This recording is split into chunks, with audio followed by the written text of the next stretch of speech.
Contribution overseas Pakistanis کی ہے. تو میں اوورسیز پاکستانیز کی اہمیت سب سے بہتر جانتا ہوں کیونکہ میرا انٹریکشن بڑا دیر سے اوورسیز پاکستانیوں سے. اس سے پہلے بھی کرکٹ سے تھا. جب میں کرکٹ کھیلتا تھا دنیا میں جہاں جاتا تھا تو اوورسیز پاکستانیز ظاہر ہے کرکٹ ٹیم کو سپورٹ کرتے تھے, آتے تھے, تو میرے سے تب سے انٹریکشن ہے. لیکن جب پیسے اکٹھے کرنے کے شوکت خانم کے لیے تو اتنا زیادہ پیسہ اکٹھا کرنا تھا کہ وہ پاکستان میں لوگ تھوڑی دیر کے بعد جس کو کہتے ہیں ڈونرز فٹیگ تنگ آ جاتے تھے پیسے دینے کے لیے. تو پھر میں جدھر بھی دنیا میں پاکستانیز تھے ان کے پاس کیا. تو میں ساری پاکستانی کمیونٹیز کو جانتا ہوں جو کہ پاکستان سے باہر رہتی ہے. تو جو سعودی عربیہ کی پاکستانی کمیونٹی ہے اس کو میں بہت دیر سے جانتا ہوں. مجھے بڑا افسوس ہے کہ جس نے مجھے ایک ذوالقرنین یہاں بیٹھے ہیں, ایک احسن رشید جنہوں نے مجھے بڑا انٹروڈیوس کروایا تھا, وہ آج ہمارے ساتھ نہیں ہیں. لیکن میں پھر سے امبیسڈر صاحب میں یہ چاہوں گا کہ آپ کی انٹریکشن ان سے رہے. مجھے رپورٹس ملی تھی بڑی بری کہ 1.5 سال سے یہاں جو پاکستانی کمیونٹی ہے ان کو صحیح طرح نہیں سروس کیا جا رہا. تو وہ انشاءاللہ وہ آپ اب آئے ہیں تو آپ جب ان سے انٹریکٹ کریں گے آپ کو پتہ بھی چل جائے گا. اچھا جی, میں اب اس پہ آتا ہوں. روشن ڈیجیٹل اکاؤنٹ میں یہ بڑی زبردست ایک ہم نے سوچا کہ ہم کیسے اوورسیز پاکستانیز کو ٹیپ کر سکتے ہیں. اور جب سے میری گورنمنٹ آئی ہے میری پوری کوشش تھی کہ جو پوٹینشیل ہے اوورسیز پاکستانیز کا وہ ہم صحیح طرح ٹیپ نہیں کر رہے. تو جب یہ رضا پریزیڈنٹ اس کے گورنر بنے اسٹیٹ بینک کے, تو تب سے میری ان سے تھی کہ ہم کیسے ہم ریمیٹنسز کو انکریز کیا جائے. تو یہ جو ایک انہوں نے اس کے اوپر زور دیا اور یہ جو پش کیا روشن ڈیجیٹل اکاؤنٹ کا, ماشاءاللہ اس کا جو رزلٹ آیا ہے یہ ہم کوئی بھی اس وقت ایکسپیکٹ نہیں کر رہے تھے. لیکن اس نے انکریج کیا کہ ہم اور بہت پروڈکٹس دے سکتے ہیں اوورسیز پاکستانیز کو, کیونکہ دنیا بڑی تیزی سے جو ٹیکنالوجی ہے وہ اتنی تیزی سے ایڈوانس کر رہی ہے کہ جو پہلے ہمارے پاس تھے ہتھیار تھے وہ آج وہ پہلے نہیں تھے. آج ہمارے پاس وہ پروڈکٹس ہیں جو پہلے نہیں تھے. تو اس لیے میں یہ چاہوں گا کہ کانسٹنٹلی اور آپ کا بھی رضا انٹریکشن رہے اوورسیز پاکستانی سے, بلکہ آپ کے آئی ہوپ آپ کا ایک اسپیشل پورٹل بناؤ جو آپ کمیونیکیٹ کریں, کیونکہ آپ کو فیڈ بیک ملتی رہے گی کہ کیسے ہم 90 لاکھ اوورسیز پاکستانیز ہیں, ہم کیسے ان کو اپنے ملک کے لیے ایک وہ جو اتنا بڑا جو پوٹینشیل ہے وہ کیسے اس کا پورا کر سکتے ہیں. یہ بہت بڑا اثاثہ ہے ہمارا, اور ابھی بھی میں سمجھتا ہوں کہ ہم اس کا فریکشن ٹیپ کر رہے ہیں. ابھی صرف وہ لوگوں کو اپنے ریمیٹنسز بھجواتے ہیں, ہم ان کو انویسٹمنٹ کے لیے ابھی تک پاکستان میں نہیں لا سکے, اور اس کی کئی وجوہات تھی. لیکن جیسے جیسے ابھی آپ نے ایکسپلین کیا کہ ہماری اکانومی سٹیبلائز ہوئی, شروع میں ہم آئے تو بڑے حالات ایسے تھے کہ ہم لوگوں کو یہ نہیں بتا سکتے تھے کہ ہمارے ریزروز کا کیا حالات ہیں, کیونکہ اگر وہ لوگوں کو پتہ چل جاتے ہمیں ڈر تھا ہمارے روپے کے اوپر رن ہو جانا تھا. تو بڑا مشکل وقت تھا اس میں. آج کیونکہ میں سعودی عربیہ میں ہوں, میں خاص طور پہ سعودی عربیہ کی گورنمنٹ شیخ محمد کا ان کا خاص طور پہ شکریہ ادا کرنا چاہتا ہوں کہ بڑے مشکل وقت پہ انہوں نے ہمیں سپورٹ کیا. ہمارے ریزروز میں انہوں نے اگر اس وقت نہ سپورٹ کرتے اور انہوں نے ہمیں فیسلٹی بھی دی, اس کی ڈیفرڈ پیمنٹ آئل کی ڈیفرڈ پیمنٹس کی فیسلٹی بھی دی, تو وہ انہوں نے بڑے کرٹیکل ٹائم پہ انہوں نے بھی مدد کی, اور پھر یو اے ای نے انہوں نے بھی مدد کی. اور وہ کرٹیکل ٹائم پہ اگر ہمارے پاس پیسے یہ ریزروز میں نہ ہماری مدد کرتے تو ہم ڈیفالٹ کر گئے تھے, اور ڈیفالٹ کرتے تو پھر اس کے بڑے سیویئر کانسیکوینسز ہیں. ایک ملک ڈیفالٹ کر جائے بڑی دیر لگتی ہے اس کو ریکور کرنے میں. تو اللہ کا کرم ہے کہ ہم نے وہ سٹیبلائز کی اکانومی, اور پھر کووڈ کے باوجود, کیونکہ آج آپ دنیا کے اندر دیکھیں جو کووڈ نے اکانومیز کو ڈسٹروائے کیا ہے, جو ہم تو پہلے بڑی فریجائل سٹیٹ میں تھے, لیکن وہ اکانومیز جو دنیا کی طاقتور اکانومیز ہیں اگر آج دیکھیں تو کووڈ نے کس طرح کی ڈیوسٹیشن, کس طرح کی تباہی مچائی ان اکانومیز میں. ہمارے ساتھ دیکھ لیں ہندوستان کو، جو ہندوستان کے حالات ہیں، جو ابھی تو خیر بڑا افسوس سے ہمیں کہنا پڑتا ہے کہ بڑی تیزی سے ان کے جو تھرڈ پیک ہے ہماری بھی ملک میں جا رہی ہے اوپر، لیکن جو ہندوستان میں تباہی مچا رہی ہے، اس سے پہلے بھی جو انہوں نے لاک ڈاؤن کیا تھا اس کی وجہ سے جو اکانومی کو نقصان تھا، وہ اللہ کا شکر ہے کہ ہم نے پاکستان کو بچا لیا اس سے۔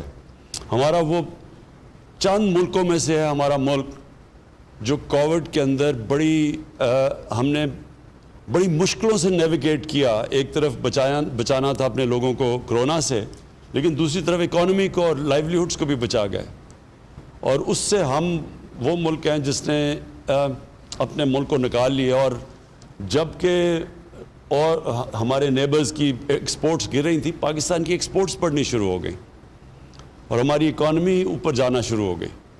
تو آج بڑے جو سائنز ہیں ہماری اکانومی کے وہ بڑے خوشائن ہیں۔ ہماری پاکستان کی کنسٹرکشن انڈسٹری بڑی تیزی سے اوپر جا رہی ہے اور اس میں سب سے زیادہ نوکریاں کنسٹرکشن میں دیتی ہیں۔ ہمارا جو ہاؤسنگ ہے، لو کاسٹ ہاؤسنگ، وہ ہمارا بہت بڑا پروگرام ہے۔ تھوڑا سلو گیا ہے کیونکہ ابھی تک ہمارے ملک میں بینکس کو عادت ہی نہیں ہے چھوٹے قرضے دینے کی، غریب لوگوں کو قرض دینے کے لیے۔ ہاؤسنگ فائنانس کے کوئی کانسیپٹ ہی نہیں تھا پاکستان میں۔ تو یہ ساری چیزیں اب آہستہ آہستہ ہم انفولڈ کر رہے ہیں۔ بینکس بھی ٹرین کر رہے ہیں اپنے سٹاف کو، اسٹیٹ بینک پوری مدد کر رہا ہے ان کی، کس طرح ہم ان کو سستے قرضے دیں۔ اور لوگ بھی سمجھ گئے ہیں، پہلی دفعہ پاکستان کے لوگ بھی سمجھ گئے ہیں کہ بجائے قرض ایک کرایہ دینے کے، وہی کرائے کی جگہ قرضوں کی قسطیں دے کے اپنا گھر ان کا ہو سکتا ہے۔ تو یہ ساری نئی چیزیں ہیں۔ آگے میں ویسے ہوئی آپٹیمسٹ، لیکن جو مجھے اب نظر آ رہا ہے، اتنے مشکل وقت سے جو ہم نکلے ہیں، مجھے آگے بڑا اچھا ٹائم نظر آ رہا ہے۔ اور اس کے اندر جو اب آگے جو پاکستان کی جو پراسپیرٹی ہے، جو خوشحالی ہے، اس میں اوورسیز پاکستانیز کا بہت بڑا رول دیکھ رہا ہوں۔ اور میں اس لیے کہا کہ چاہیے تو تھا کہ میں آپ سے اور تھوڑے ذرا لمبا انٹریکشن کرتا، جو آج میں نہیں کر سکتا، لیکن میں نے جنرل بلال آپ کو اور پھر آپ کو رضا اپنے ویب سائٹ کے ذریعے، انٹریکٹیو ویب سائٹ کے ذریعے آپ پلیز، آپ کو زبردست فیڈ بیک آئے گی۔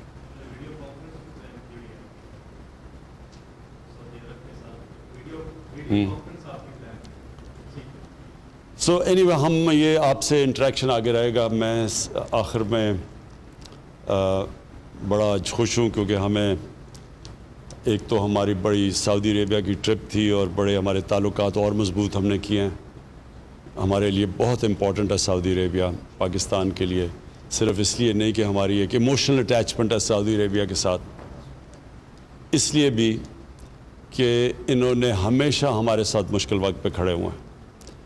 اور جو اسپیشل جو ایموشنل اٹیچمنٹ ہے وہ اس کے، میں اپنی ساری ڈیلیگیشن میرے ساتھ آئی ہوئی تھی، ان سب کو ہمیں جو روضہ رسول میں موقع ملا جانے کا اور پھر آج خانہ کعبہ میں، کعبہ کے اندر جانے کا، تو آج ہم تو سمجھ رہے ہیں کہ ہمارے لیے ہماری بیٹریز بھی ریچارج ہو گئی، اور انشاءاللہ جو سٹرگل ہے ایک نئے پاکستان کے لیے، رول آف لاء کے لیے، ایک نئی سوچ کے لیے جو سٹرگل چل رہی ہے پاکستان میں، یہ میں آپ سب کو بتا دوں کہ بڑا ڈیسائسو مومنٹ ہے پاکستان میں۔ ایک طرف پرانا سٹیٹس کو بیٹھا ہوا ہے، مافیاز بیٹھے ہوئے ہیں جو پرانے نظام کو بچانے کی پوری کوشش کر رہے ہیں، اور دوسری طرف میرے ساتھ سارا پاکستان کی عوام ہے جو کہ ایک تبدیلی کی طرف، رول آف لاء کی طرف لے کے جا رہے ہیں۔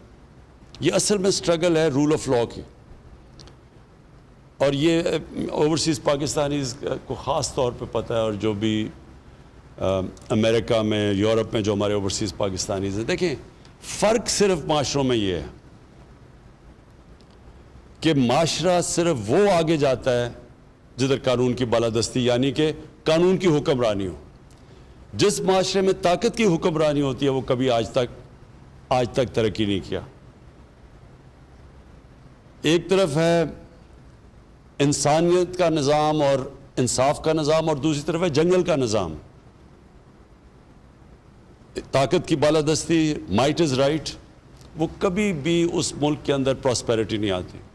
میں نے اپنی پارٹی کا نام ہی تحریک انصاف اس لیے رکھا تھا کہ میں جو ساری دنیا میں پھرا تو جو ملک خوشحال تھے وہاں انصاف تھا، وہاں قانون کی حکمرانی تھی، اور جو ملک پیچھے رہ گئے، جن کو بنانا ریپبلک کہتے ہیں، وسائل ہونے کے باوجود وہاں مائٹ از رائٹ تھا، طاقت کی حکمرانی.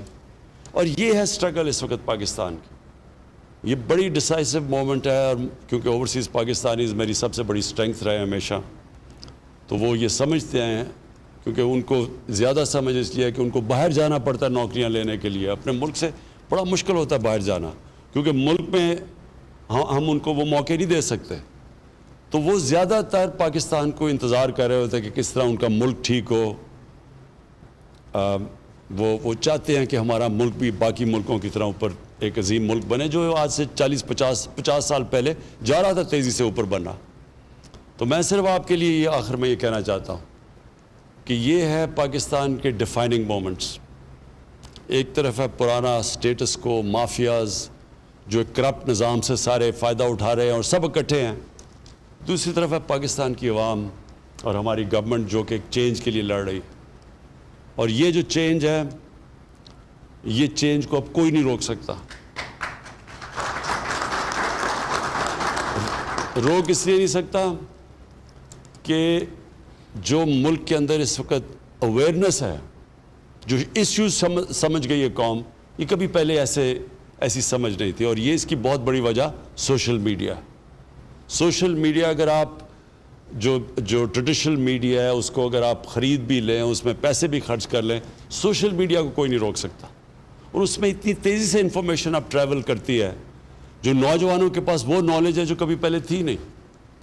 تو یہ جو سٹیٹس کو ہے، اس کو جو ہماری پارٹی پاور میں ہی آئی سوشل میڈیا کی وجہ سے، یوتھ کی وجہ سے. اور یہ جو چینج بھی آ رہا ہے یہ بھی یوتھ کی وجہ سے، اور یہ بھی ایک نئے اویئرنیس کی وجہ سے. تو آپ کو میں خوشخبری صرف یہ سنانا چاہتا ہوں، کیونکہ آپ یہاں پڑھتے ہوں گے اخباروں میں کئی دفعہ بڑی مایوسی کی چیزیں آتی ہیں. میں آپ کو آج بتا رہا ہوں کہ یہ جو اب بیٹل، یہ جو آپ جس طرف یہ سٹرگل جا رہی ہے، یہ سٹرگل اب جائے گی ایک اس پاکستان کو جو اس کو بننا چاہیے تھا آج سے 70 سال پہلے. اور وہ پاکستان تھا جس کا لیڈر تھا قائد اعظم، جو کہ قانون کی بالادستی میں مانتے تھے، کانسٹیٹیوشنسٹ تھے، رول آف لا میں مانتے تھے، ایک انٹیگریٹی والے انسان تھے. وہ جو ہم سائڈ ٹریک ہوئے ہیں، ادھر سے ہٹے ہیں، اپنی جو ڈیسٹنی پہ ہمیں جانا چاہیے تھا اسے دور چلے گئے ہیں، اب وہ واپس ہم اس ٹریک کے اوپر آ گئے ہیں. اور یہ ہے ان مافیا سے ملک کو آزاد کرنے کی جنگ. اور جو آزادی کی جنگ ہوتی ہے وہ ہمیشہ تھوڑا ٹائم لیتی ہے، لیکن انشاءاللہ جس طرف اب پاکستان نکل گیا ہے، آپ کو میں خوشخبری یہ دینا چاہتا ہوں کہ بڑی جلد آپ کے سامنے ایک نیا پاکستان آئے گا. وزیر اعظم عمران خان جدہ میں روشن ڈیجیٹل اکاؤنٹ کی تقریب سے خطاب کر رہے تھے. انہوں نے کہا کہ اوورسیز پاکستانی ہمارا اثاثہ ہیں. شوکت خانم اسپتال فنڈ ریزنگ میں اوورسیز پاکستانیوں نے ہماری بہت مدد کی. ساتھ ہی ساتھ انہوں نے کہا کہ سعودی عرب میں پاکستانی سفارت خانے کی کارکردگی بہتر ہوگی.